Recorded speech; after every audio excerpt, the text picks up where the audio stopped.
దేవుని నామానికి స్తోత్రాలు. మీ అందరు కొందనాలు. దేవుని మాటలు విందాం శ్రద్ధగా.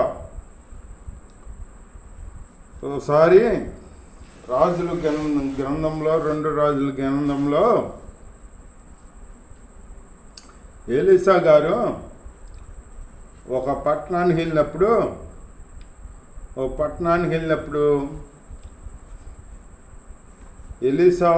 ఎలీషా శిష్యుడు గెహాజీ ఇద్దరు వెళ్ళినప్పుడు గనేమిరాలు పట్టణం, అందులో గనేమిరాలని ఒక స్త్రీ వీళ్ళని పిలిచి దయచేయండి భోజనం చేయండి మా ఇంటికాడ అని బలవంతం చేసిందన్నమాట. చేయమన్నా కానీ బలవంతం చేసిందన్నమాట. చేయమనేటప్పటికి అప్పుడు వెళ్ళి భోజనం చేశారన్నమాట. భోజనం చేస్తే అప్పుడు ఆ ఊరికి వెళ్ళినప్పుడల్లా వాళ్ళ ఇంటికి వెళ్ళి భోజనం చేయమని చెప్తే ఆ ఇంటికి వచ్చి భోజనం చేయండి అని చెప్తే భోజనం చేస్తూ వస్తున్నారన్నమాట. అయితే అప్పుడు ఈ గనేమిరాలు తన భర్తతో ఏమందంటే, ఏమండి మన ఇంటికి వచ్చే దైవజనుడు గొప్ప దైవజనుడు అని నేను నాకు ఎరిగి ఉన్నాను.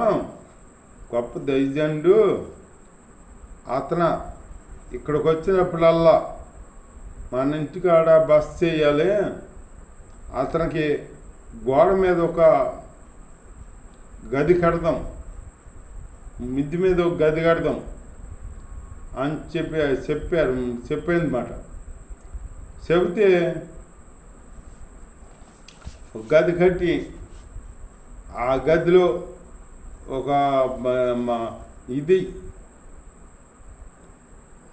అన్నీ అందుట్లో పెట్టి మంచం, ఒక బల్ల అన్నీ అందుట్లో పెట్టి ఆయన ఉండేటట్టుగా మనం యోగ్యంగా కడదామంటే సర్లే అన్నాడు. ఇంకో భర్త అయితే ఒప్పుకోడు. ఇప్పుడు ఏ భర్త అయినా ఒప్పుకుంటాడా అట్లా అంటే ఆ దైవజన్ దేవులో వస్తున్నారా, అన్నింటికి వచ్చి భోజనం చేసి వెళ్తున్నారా? అట్లా కాదు.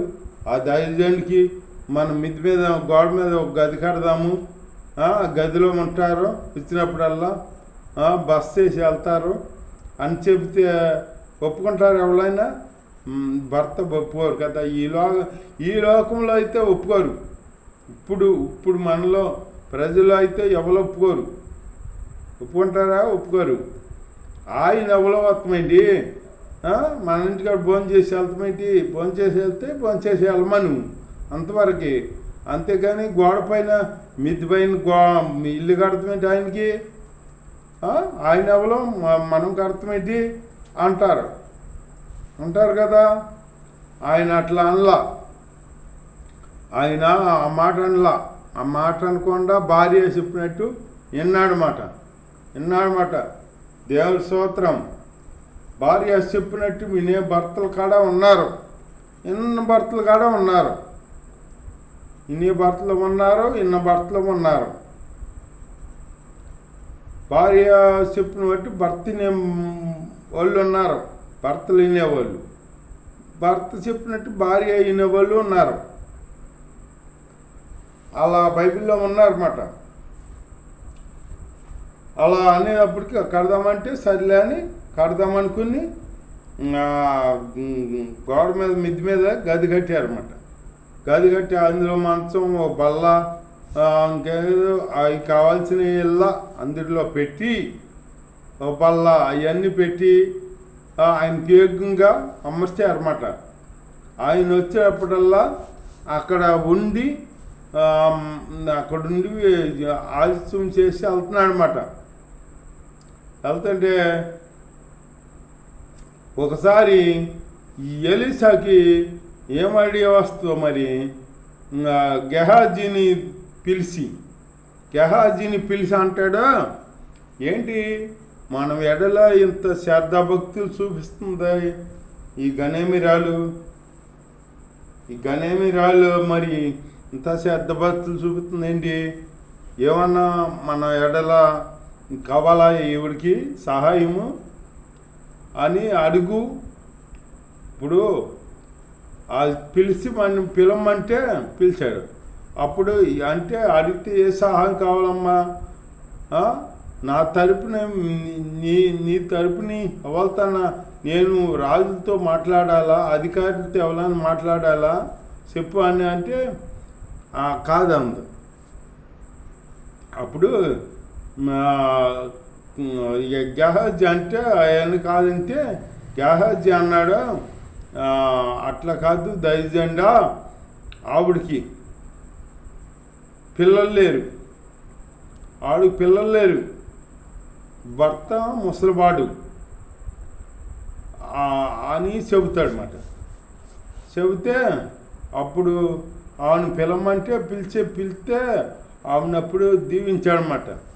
ఏమ్మా నీకు పిల్లలు లేరని, పిల్లల్లో మళ్ళీ వచ్చే సంవత్సరానికి నీ సంఖలో పిల్లాడు ఉంటాడు, నీ ఒడిలో పిల్లాడు ఉంటాడు అని చెబుతాడు. చెబితేను ఈవిడంటే లేనిపోయిన ఆశలు పెట్టమంటుండే అని దైజన్ని అంటది. లేనిపోయిన ఆశలు పెట్టమంటుండే నేను అడిగానా అని అంటది. కాదమ్మా, మా మీద ఇంత శ్రద్ధ భక్తులు చూపిస్తాం కదా, నీకేమన్నా ఇవ్వాలి కదా అమ్మని, నీకు పిల్లాడు సంతానం కలుగునుగా, కానీ వచ్చే సంవత్సరానికి నీ ఒడిలో ఒక కుమారుడు ఉంటాడు అని చెప్పాడు. అట్లాగే మళ్ళీ సంవత్సరానికి ఆవిడి గర్భంలో ఒక కుమారుడు పుడతాడనమాట. కుమారుడు పుడతాడు. ఆ కుమారుడు పుట్టి పెరిగి పెద్దోడయ్యి ఆ నాన్నగారు వెనకాల ఒకసారి పొలంలోకి వెళ్తాడనమాట. పొలంలోకి వెళ్ళిన తర్వాత తల బాధ వచ్చేత ఈ కుర్రోడు అయ్యో నా తల పోయింది అని చెప్పి పడిపోతాడనమాట. పడిపోతే అప్పుడు తండ్రి పని వాళ్ళు పిలిచి ఓ పని అబ్బాయిని పిలిచి ఈ కుర్రాన్ని తీసుకెళ్ళి తల్లికి అప్పచెప్పు అని చెప్పి పంపిస్తాడనమాట. పంపిస్తే అతను తీసుకొచ్చి తల్లికి అప్పచెప్తాడు. అప్పటికే చనిపోయాడు.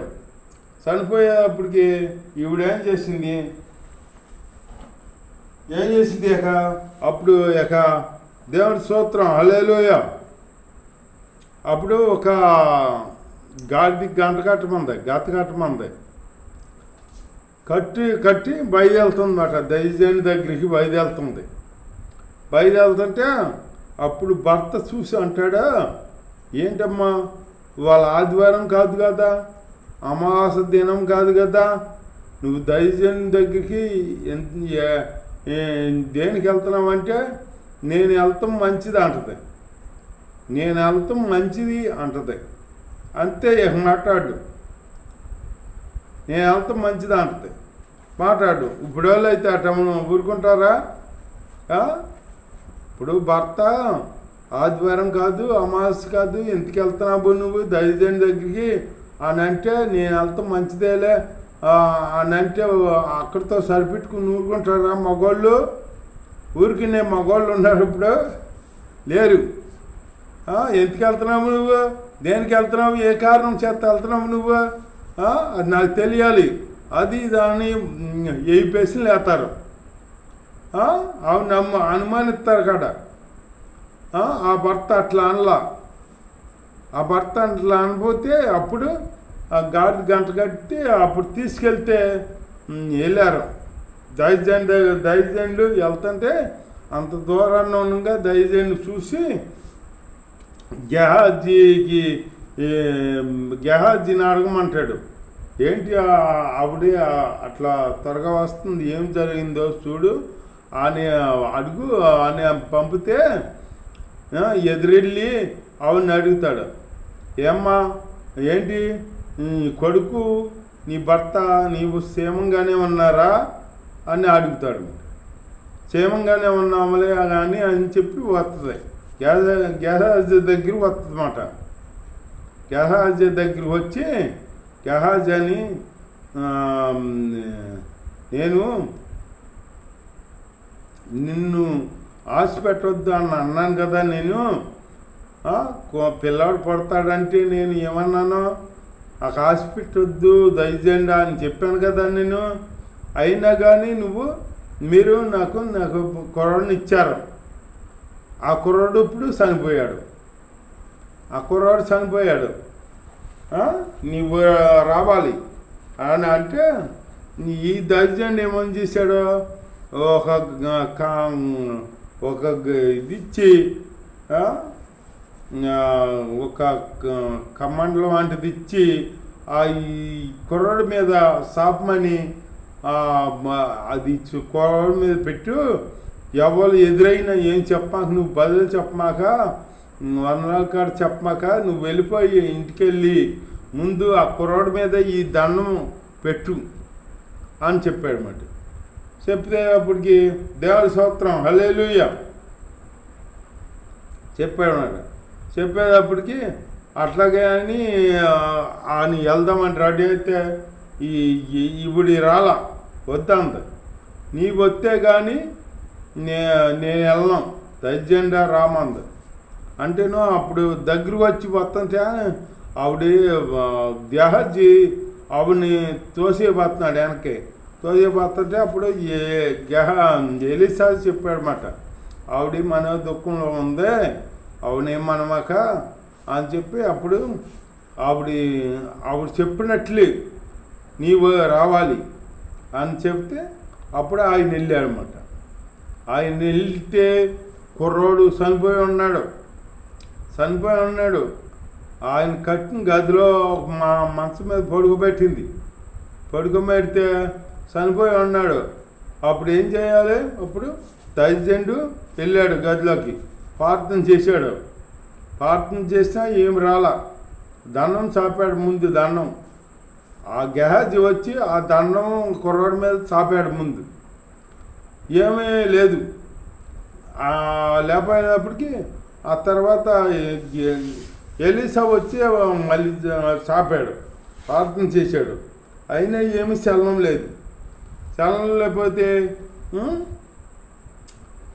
అప్పుడు ఎలీషా ఏం చేశాడంటే అప్పుడు కుమారుని పడుకోబెట్టి తలుపేసి ప్రార్థన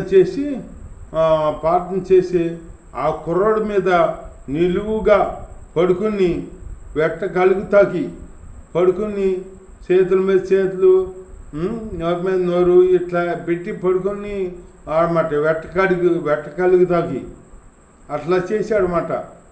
అట్లా చేసి పిల్లాడిని అట్లయితే అప్పుడు ఆ ఎట్ట కలిగి అప్పుడు పిల్లాడు అక్కడ బతికినట్టు అప్పుడు లేఖనం తెలియబడుతుంది అన్నమాట. అట్లాగే ఎలీషా అన్న అక్కడ అద్భుతం జరిగించాడనమాట. ఎలీషా వెళ్ళకపోతే అద్భుతం జరిగేది కాదుగా. ఎలీషా ఈ గెహాజీని వెళ్ళి దండం వెతికెళ్ళి ఆ కుర్రం మీద పెట్టు అన్నాడు. పెడితే బతికేవాడు కాదు కదా, అది ఈవిడ తెలుసుకుందాము. అందుకే దయచేయండి నువ్వు రామందన్నమాట. దయచేయండి వెళ్ళాడనమాట. దయచేయండి వెళ్ళి ఆ దండం చాపి కుర్రోడిని బతికిచ్చాడు. అక్కడ బతికిచ్చి ఆ కుర్రోడిని తీసుకెళ్ళి అప్పుడు తల్లికి అప్పచెప్పాడు అన్నమాట. అట్లాగా దేవుడు ఎలీషా అట్లాగా ఎన్నో అద్భుతాలు చేశాడనమాట. అట్లాగే మనం దైవజనుడు అంటే ఎవరో దేవుడి తర్వాత దేవుడు మన పక్షాన ఎన్నో కార్యాలు దైవజనుడు చేయగలడు. దైవజనుడికి దేవుడు కృపించాడనమాట, ఇస్తాడనమాట. దైవజనుడు ప్రార్థన చేస్తే మనకి స్వస్థ వస్తుంది అన్నమాట. అట్లాగే మనం దైవజనుడికి మర్యాద ఇస్తూ దైవజనుడిని గౌరవిస్తూ జీవిస్తూ ప్రార్థన జీవితం కలిగి యేసయ్యని ప్రేమిస్తూ యేసయ్యని కనపరుచుకుంటూ మనం యేసయ్యలో ముందుకు సాగుతాం. ఈ చిన్న మాటలు దేవుడు దీవించను గాక. ఆమేన్. స్తోత్రం తండ్రి చేసి మీలో ఎలా ఉండాలో తండ్రి దైర్యంతో ఎలా ఉండాలో తండ్రి తెలియపరిచి సహాయం చేశారు తండ్రి. ఇక్కడ గణేమిరాళ్ళు తండ్రి ఆవిడ కుమారుని బతికించి సహాయం చేశారు తండ్రి. మీ స్తోత్రం నైనా. అలాగే తండ్రి మేము నాయన మీతో జీవిస్తూ నాయన మీ ఆశీర్వాదం పొందుకుంటూ నాయన మీలో ఆత్మీయ అదే జీవితం మాకు అనుగ్రహించి కాపాడు సహాయం చేయమని వేస్తున్నాములో ప్రార్థించి అడుగుకుంటున్న పరమ తండ్రి ఆమె సహాయం చేస్తున్నాం. అదే స్తోత్రం పరమ తండ్రి.